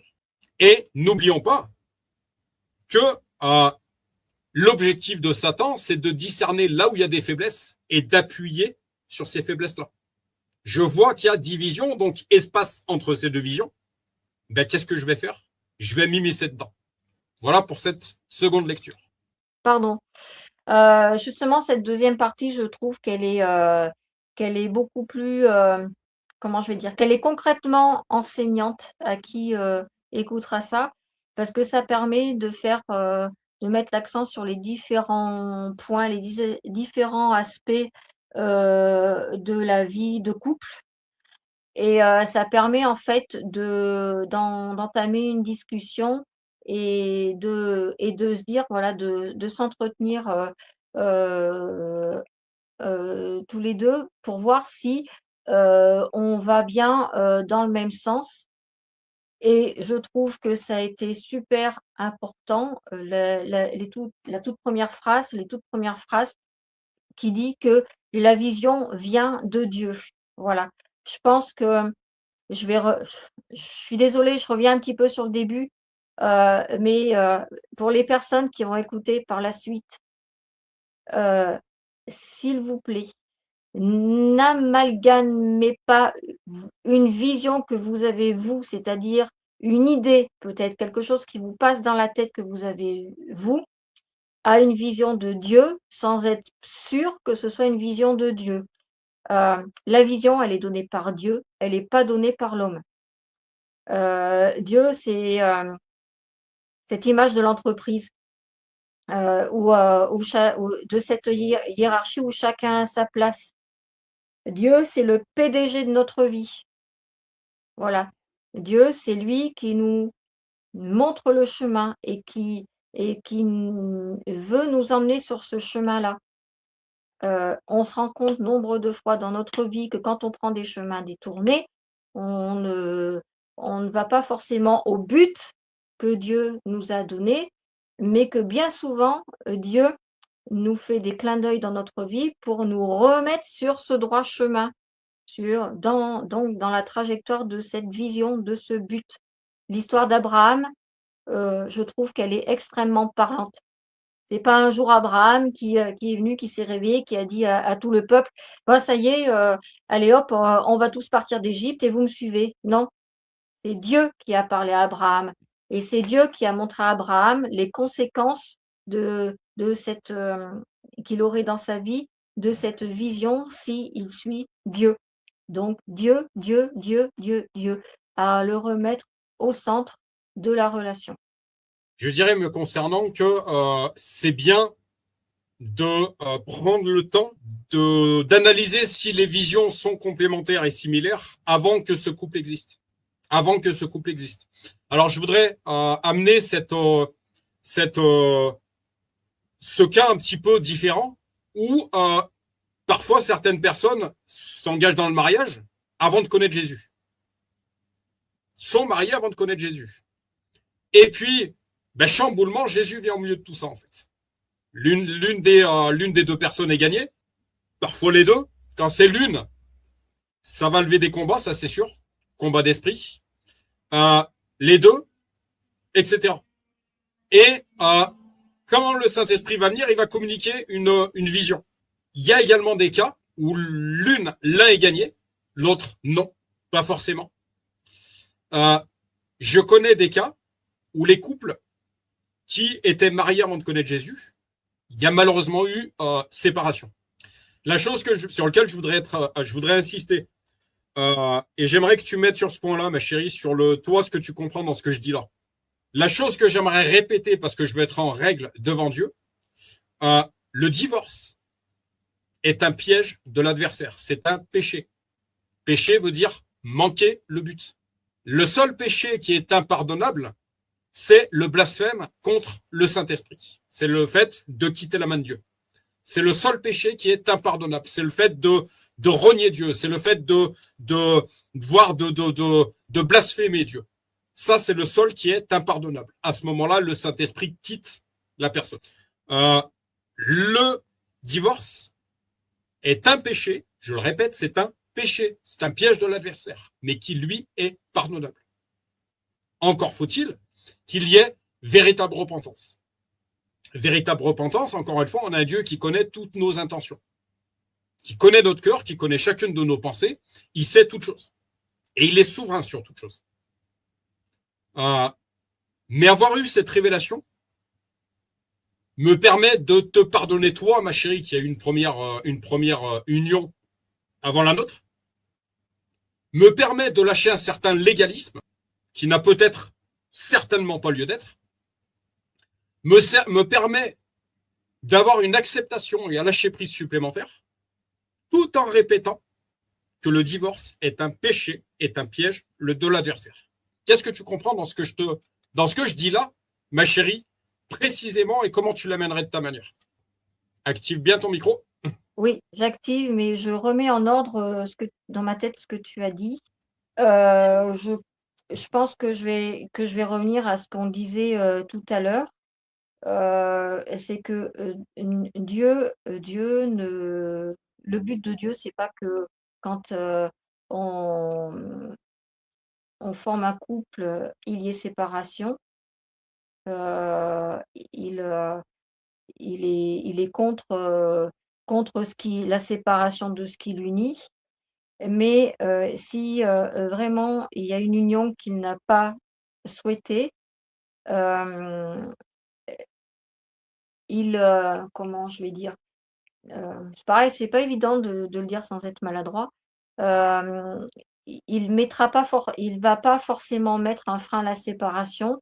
Je vais pas dire qu'il va l'encourager, mais je pense qu'il va quelque part, il va laisser ce droit qu'on a de pouvoir choisir aussi. Il va pas être à nous marteler, faut que tu restes, faut que tu restes, faut que tu restes, faut pas se séparer, faut pas se séparer, faut pas se séparer. Si en fait, entre guillemets, il y a pas eu, il y a pas eu sa bénédiction. Voilà ce que je comprends. La chose que j'aimerais ramener au milieu de tout ça, n'oublions pas que Satan est un menteur et qu'il peut nous bombarder de pensées justement à nous faire croire une chose que j'aime bien dire, que l'herbe est plus verte ailleurs, etc. Parce que c'est le travail de Satan, c'est le job de Satan. Satan est contre l'alliance. Le mariage est un enjeu. C'est l'une des premières choses qui va tenter de détruire, encore une fois, Adam et Ève, etc. On doit faire preuve d'un extrême discernement. Je vais l'apporter, puis je te laisserai parce qu'il me semble que tu avais encore quelques mots à dire, ma chérie. Je pense, de mon côté, que cette option est envisageable quand plus rien, je dis bien absolument plus rien, n'est réparable, plus rien n'est rattrapable, et que deux personnes sont en danger.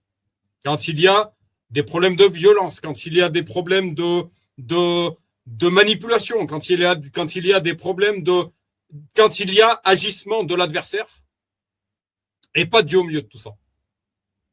Est-ce que tu es d'accord avec ça, ma chérie? Oui, je suis d'accord avec toi. Ce que je voulais rajouter, c'est qu'en fait, il faut vraiment faire preuve, comme tu l'as dit, d'un extrême discernement. Voilà. Et, mais, et je l'évoquais tout à l'heure, à un moment donné, et ça, on s'en rend compte dans notre vie, à tous, hein, quand on fait une rétrospection sur notre passé, on se rend compte que finalement, Dieu nous parle et Dieu, trouve les moyens pour nous remettre sur le bon chemin. Voilà. Encore faut-il, écouter, voilà, et encore faut-il comprendre les messages, entre guillemets «subliminaux», je ne sais pas si on peut dire ça comme ça, mais les messages en tout cas qu'il veut nous faire passer. L'une des clés pour peut-être que des personnes vont nous écouter par la suite, et je pense que tu seras d'accord avec ça, ma chérie. Peut-être que des personnes se trouvent dans des situations un petit peu critiques, un petit peu compliquées, tout de suite ne savent plus où ils en sont avec leur couple, etc. De mon côté, je pense que la meilleure chose à faire, en fait, c'est de tout placer entre les mains de l'Éternel. Euh, Encore une fois, je recite ce verset biblique. Il y a beaucoup de projets dans le cœur de l'homme, mais c'est le plan de Dieu qui s'accomplit. Et je pense que la sagesse, c'est Père, je te remets ce mariage. Tu connais la situation de ce mariage. Père, je te remets ce mariage entre tes mains et c'est ta volonté qui est faite. C'est ta volonté. Tu es mon gardien de porte. De ne pas prendre, justement, là où je serais un peu moins d'accord avec toi, ma chérie, de ne pas prendre, nous, cette décision-là, en fait. De ne pas prendre cette décision-là. Mais en fait, d'avoir cette conviction, si on est véritablement habité par le Saint-Esprit, si on expérimente véritablement Jésus dans notre vie, alors on se rend compte que chacune des prières est entendue. Tu l'as dit pas plus tard qu'hier soir, ma chérie, dans notre prière. Toute prière est entendue. À partir du moment qu'on marche avec Dieu, qu'on n'est pas dans le péché, qu'on ne persévère pas dans le péché, alors les prières montent jusqu'à Dieu. Père, je te remets ce mariage, tu connais la situation, je ne veux pas faire de choix qui ne seraient pas les tiens, alors fais selon ta volonté. Si cette porte doit se fermer, alors tu la fermes. Si cette porte, si cette union doit continuer d'exister, alors ta volonté est faite, Père. Par contre, si tu discernes que cette union n'a plus lieu d'exister, alors tu en mets un point final dans le nom de Jésus. Je pense que la manière la plus sage d'agir, c'est ça, parce qu'au moins tu te dis, je suis propre devant Dieu, c'est sa volonté qui a été faite, et c'est pas la mienne. Parce que la volonté de Dieu, elle est parfaite, la nôtre, elle est complètement imparfaite. Et n'oublions pas ce combat de pensée où Satan est capable de nous mentir à un point. On en a suffisamment parlé, mais ce combat de pensée où on doit vraiment discerner, on doit vraiment trancher en fait entre le fait ça c'est Dieu, ça l'est pas. De vraiment trancher en fait, de vraiment discerner en fait. Père, ta volonté est faite. Tu vois la situation de ce mariage, on peut prier pour le nôtre, mais on peut également prier pour ceux des autres. Tu vois la situation de ce couple, tu vois la situation de notre mariage, si cette histoire a perduré, alors ta volonté est faite, Père. Si ça n'a plus lieu d'exister, alors je te fais suffisamment confiance sur le fait que tu es souverain sur toute chose et tu y mets un terme. Voilà. Mais encore une fois, de ne pas prendre la propre décision soi-même. De pas, voilà, parce qu'on pourrait se planter aussi. On pourrait se planter. Si on se trompe, alors encore une fois, le pardon existe. On peut vivre tout un tas de rebondissements dans une vie. Le pardon existe, la repentance existe, mais de ne pas poser un acte irréversible qui pourra avoir des conséquences irréversibles parce que peut-être que tu seras dans le pardon, mais peut-être que cette personne, tu vas la perdre définitivement aussi. Parce que peut-être elle ne sera pas dans le pardon, et cet acte que tu auras posé, malheureusement, sera définitif. Donc, de vraiment être sage, vraiment discerner, vraiment être sage. Je le conseille à tous les couples qui traversent une crise actuellement. Voilà. Est-ce que tu es d'accord avec ça, mon Esther? Oui, oui, je suis tout à fait d'accord, hein, on n'encourage pas, mais on le répète, on n'encourage pas à prendre chacun ses décisions parce que ça va mal de partir du tout.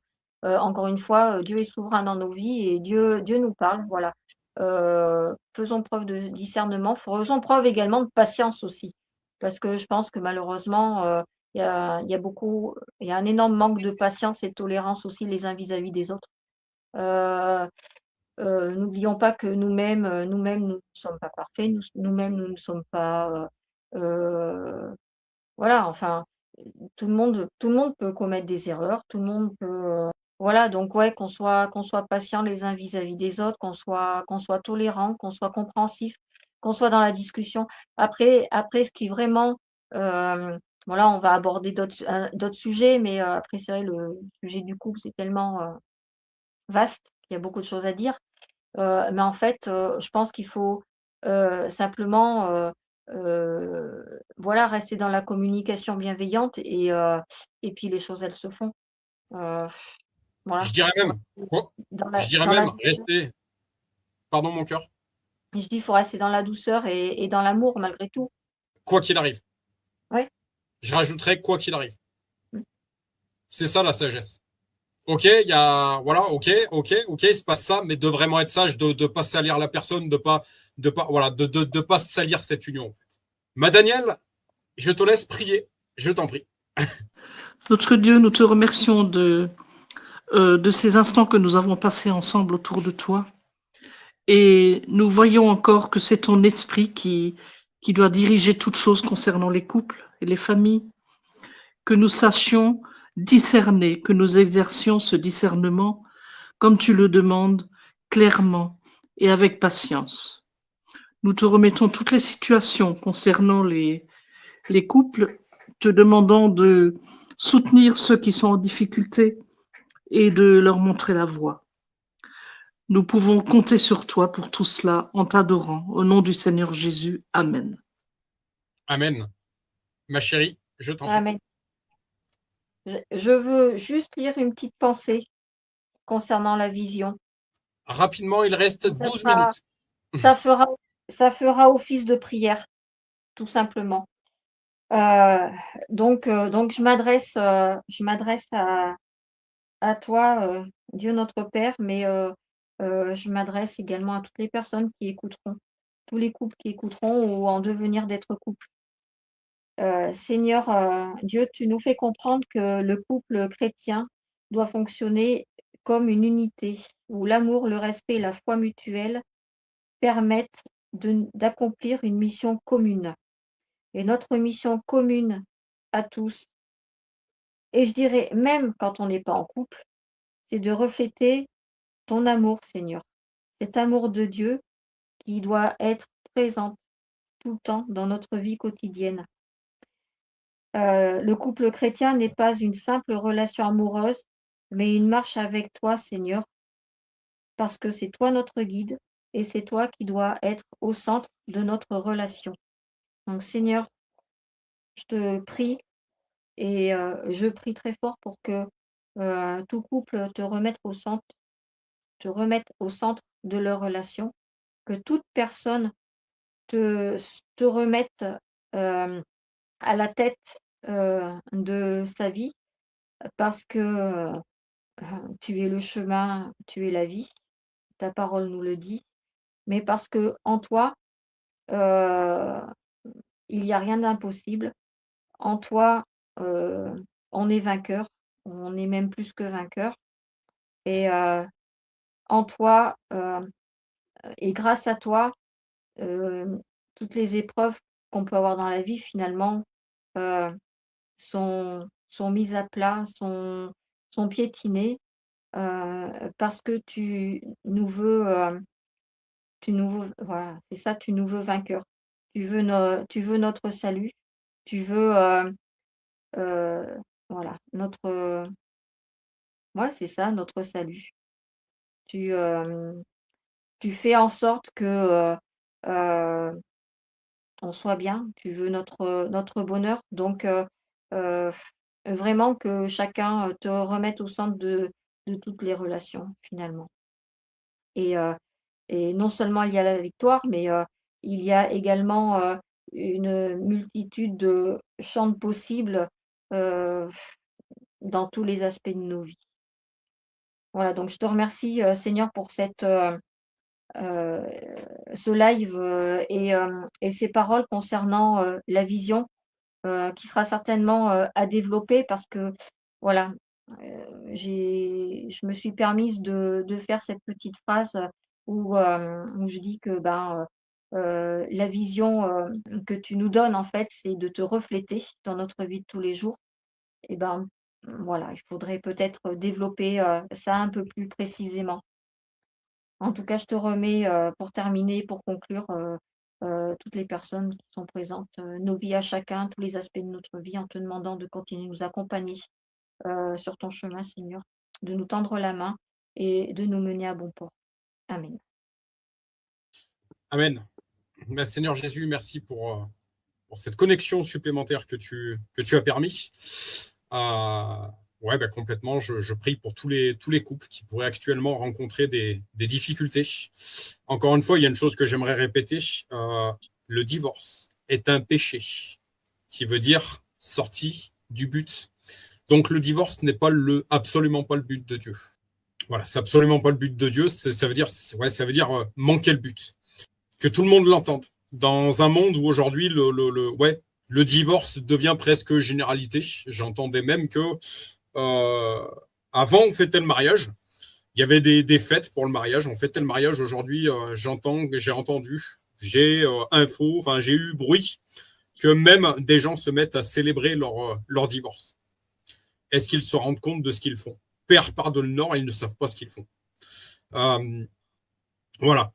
Il y a encore moult solutions pour tout couple qui serait en crise, pour tout couple qui traverserait des difficultés, qu'il court dans les bras de Jésus.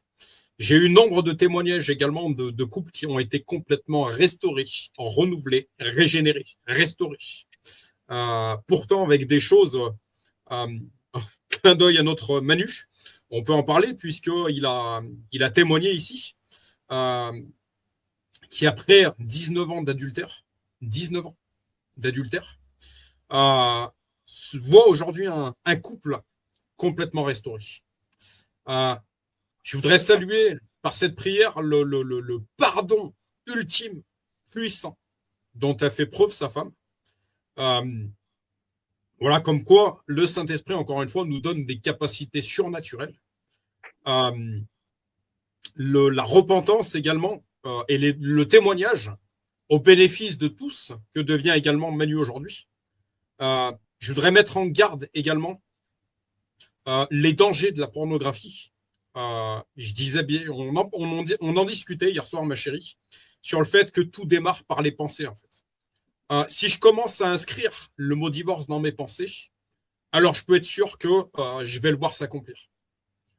Si je mets le mot combat, le mot persévérance, le mot patience, le mot endurance, le mot souveraineté de Dieu, le mot restauration, le mot régénération, le mot union, le mot réunion, ce que je te disais, ma mimine, c'est-à-dire, il peut y avoir des couples qui se rencontrent avant de te rencontrer toi, avant de te connaître toi, Seigneur Jésus, mais tu es tellement puissant que tu es capable de faire de ces deux visions une réunion. Je connais également, j'ai le témoignage de couples également qui sont passés par le divorce, qui sont passés par la séparation et qui aujourd'hui sont de nouveau ensemble. Comme j'aime dire, ce pèlerinage terrestre est composé de moult rebondissements. Mais à partir du moment qu'il y a humilité, à partir du moment qu'il y a repentance, à partir du moment qu'il y a pardon, alors tout reste encore possible. Prenons garde malgré tout aux différents pièges de l'adversaire, c'est un menteur. Il nous fera croire des fois que l'herbe est plus verte ailleurs. Non, elle est verte là où elle est arrosée. Encore faut-il l'arroser. Parce que si l'herbe n'est pas arrosée, au bout d'un moment, qu'est-ce qui se passe? Elle grille définitivement. Donc voilà, que ça nous parle à nous tous et qu'on soit acteurs dans nos couples, dans nos familles, qu'on soit responsable, sage dans nos couples et dans nos familles. Également, je voudrais prier pour qu'il y ait ton ordre, que ton ordre s'applique dans les couples et dans les familles. Parce que là où il y a désordre, ça engendre également la destruction. Que chacun reste à sa place, les enfants à la place d'enfants. C'est les parents qui décident et c'est certainement pas les enfants dans cette génération d'enfants rois, que chacun reste à sa place parce qu'il y a des conséquences à tout ça. Voilà. Je place nos couples et nos familles entre tes mains, Seigneur Jésus. Là où notre Daniel a besoin d'être régénéré, tu la régénères d'une manière surnaturelle, Seigneur Jésus. Là où elle a besoin de révélation, tu l'emmènes dans certaines révélations qui seront bénéfiques pour elle, pour son couple, pour Stéphane, pour l'ensemble de leur famille, Seigneur Jésus. Là où ma chérie a besoin d'être fortifiée, consolidée, là où elle a besoin de révélation, là où elle a besoin que tu l'assistes dans les actions qu'elle doit poser dans son couple, dans sa famille, Seigneur. Tu prends totalement contrôle de sa personne. Là où, Seigneur Jésus, je suis, là où j'ai besoin de révélation, là où j'ai besoin de grandir, Seigneur Jésus. Voilà, tu m'assistes, tu me révèles, tu me parles d'une manière particulière. Malgré ça, je voudrais prendre autorité sur cette contamination, sur ce divorce, sur cette contamination de divorce aujourd'hui. Et je voudrais prendre autorité sur tout ça et l'anéantir en ton Saint-Nom Jésus. On divorce quand il y a des cas extrêmes. On peut envisager cette solution dans des cas extrêmes. Mais aujourd'hui, nous sommes dans un monde qui divorce dès la moindre contrariété. Et c'est un piège, c'est un mensonge, c'est une supercherie de l'adversaire. Et il y a des conséquences à tout ça, encore une fois. Actes et conséquences. Seigneur Jésus, délivre-nous du mal, délivre-nous de toute tentation. Et Saint-Esprit, que ce soit ta volonté qui soit faite et non la nôtre. Parce que la tienne, elle est parfaite et la nôtre est complètement imparfaite. Que ton plan s'applique dans chacune de nos vies. En ton Saint-Nom Jésus, j'ai prié. Amen et Amen. Amen. Amen. Il reste 4 minutes. Si l'une de vous deux veut apporter un mot de la fin, il reste 4 minutes. Je voudrais redire le rôle qu'on a tous en tant que chrétiens, qu'on soit en couple ou qu'on soit tout seul. Voilà, dès l'instant qu'on est chrétien, et c'est Manu qui nous l'a apporté de nombreuses fois, c'est qu'on est en quelque sorte le reflet de ce que Jésus est, de ce que Dieu est. On est le reflet de l'amour qu'il a pour nous. Et que, voilà, dans toutes les circonstances, dans toutes les choses qu'on a expérimentées ici-bas, on doit rester dans cet amour et dans cette bienveillance. On doit refléter ce que Dieu est, tout simplement.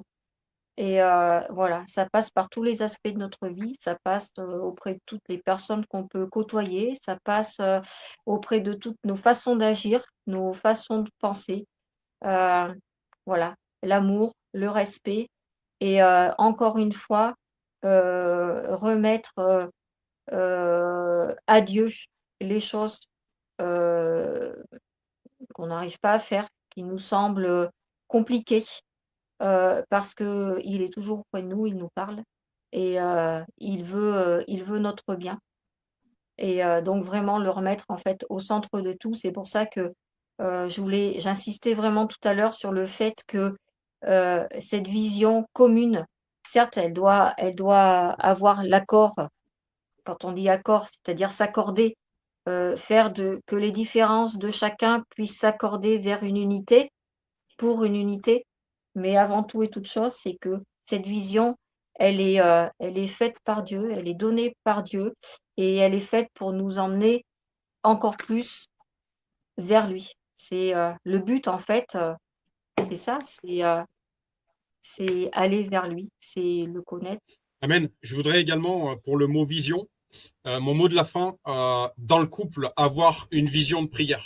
Avoir une vision s'édifier en fait dans le couple. C'est ce verset, ma Daniel, que tu m'as cité toi la première, la corde à 3 fils rompt difficilement. Un couple où Dieu est au milieu est un couple qui devient indestructible. Ouais. Voilà. Ouais, Voilà. c'est vrai. Il y a, pour rebondir ce que tu viens de dire, mon cœur, il y a une chose un enseignement qui sort de la Bible, qui finalement nous montre qu'on a deux choses essentielles à faire dans notre vie de couple. C'est de se fixer des objectifs spirituels, qui est notamment de prier ensemble et d'étudier la Bible ensemble.